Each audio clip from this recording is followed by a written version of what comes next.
Hey everybody, it's Mitch, and welcome to my next video. Today we have got another Dungeons & Dragons 3.5 build video for you. And today, thanks to the popular demand, really, just how well my Uber Healer Tank video has done, we're going to be doing the Uber Healer Tank version 2. Um, Interesting that that peace sign works for both version and 2. Anyways, but yes, so yeah, we're going to be doing that. And let's get started on it. So basically, what this well, I've done some thinking and I've gotten some suggestions from people, and I realized there are some ways to improve on the Uber Healer tank. Now, Cleric and Radiant Servant of Palor, great combinations. Radiant Servant of Palor gives you some really good healing options. Cleric is, of course, the best class when it comes to healing. And Sacred Exorcist didn't add a whole lot, but it was nice. It gave it helped buff the healing. It helped up your caster level since it is full casting. It helped maintain your turn undead. So, it wasn't a bad option. But we can do better. So, this build, instead of 6 levels of Cleric, we're only going to do 5 because we only need 5. And then you can get into Combat Medic. Now, Combat Medic is nice. One of the cool things about Combat Medic is it does give you boosts to your healing ability. One, it makes it so that whenever you cast any sort of healing spell, you can put a kicker on the spell. You can do it a number of times per day, equal to, what is it, your wisdom modifier? Let me look this up real fast. Yeah, it'll be equal to your wisdom modifier plus your class level.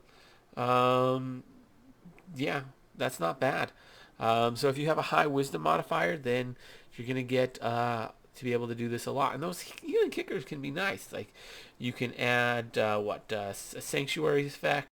You can also grant whoever you put this on bonus to their reflex saves equal to your class level, which can be really nice. I mean, it's only can get 5 on this, so it's only a +5, but still. And then, of course, on top of that, or not on top of that, in addition, you could, instead of those, make it so that you can give them temporary hit points equal to your class level +8, which isn't bad. Not bad at all, really. So, yeah, it's like 13. It's not a ton, but it's something. Um, yeah, it'll last for a while, but it is what it is. Yeah, so you get the nice little kicker. It's not huge, but it's something. You also get defensive casting, a nice little bonus to any combat casting, which you'll probably be doing a fair amount. You get the ability to add a little bit of a bonus on your heal checks, which isn't bad. Well, you just get to take a 10, so that's not bad. And you can do it as a move action. Pretty decent. You get mobility. Not the greatest feat in the world, but it does help you get, stuff for qualifying for like spring attack and a bunch of other feats in prestige classes you may or may not want. You get evasion, which is great. Oh, evasion is so nice. So being able to get that at 4th level is huge, or really 9th level. And then being able to cast heal spontaneously is really nice. So Combat Medic, amazing prestige class, and works great on this build.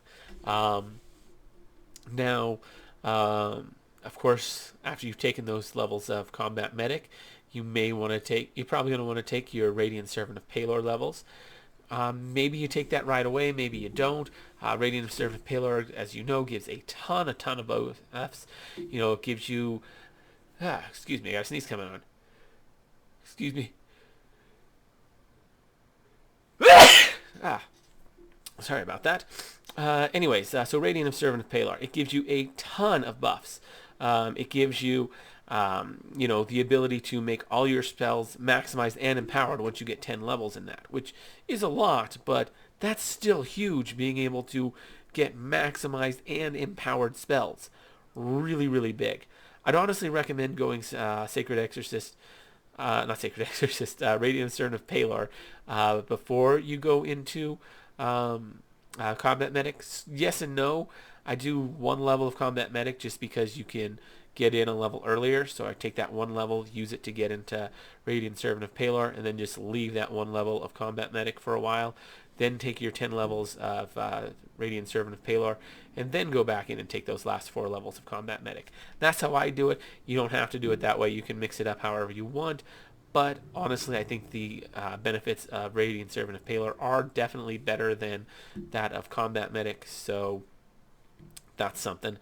Yeah, So that's basically the build. You're going to end up with maximized empowered healing spells. You're going to end up being able to uh, you're going to be able to get all sorts of bonuses to make your light spells more powerful. You're going to be able to put kickers on all your healing spells.